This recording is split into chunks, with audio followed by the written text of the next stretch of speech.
Сөз кезегі Қазақстан Республикасы парламенті мәжілісіндегі Аманат партиясы фракциясы жетекшінің орынбасары Ерлан Бияхметұлы Сайыровқа беріледі.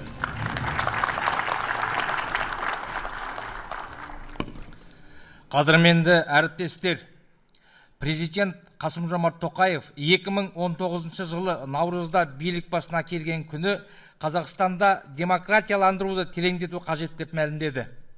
Мемлекетімізде плюрализмді дамытып, әр алуан ой-пікір мызғымас мемлекет концепциясын ұсынды. Мемлекет басшысы осы саяси ұстанымын әлі күнге дейін дәйекті түрде іс жүзіне асырып келеді. Еліміздегі саяси жүйені жетілдірудің салмақты салиқалы, эволюциялық жолы батыл түрде іс жүзіне асып жатыр.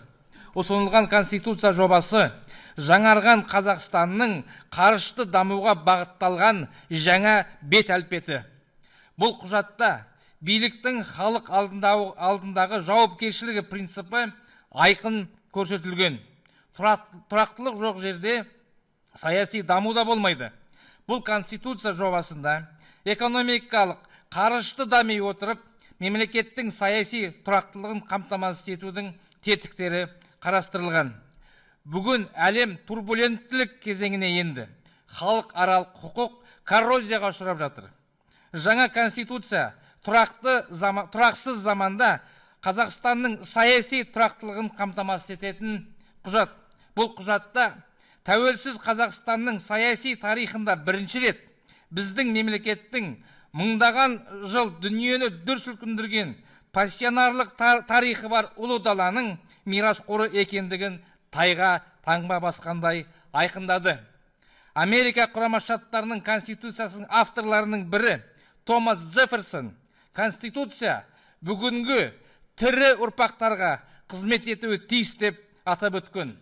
Жаңа конституция жобасы бүгінгі ұрпақтың саяси мүддесі тұрғысынан жазылған. Сондықтан Аманат партиясының қатардағы мүшесі ретінде Қазақстандағы беделді, ауқымды саяси күш ретінде Аманат партиясы мүшелері жаңа конституция жобасын толыққанды қолдайтындығын мәлімдейміз. Барлығымыз қоғам, ел, азаматтар алдында түсіндіру, насихат жұмыстарын жүргізуге аянбай еңбек етеміз.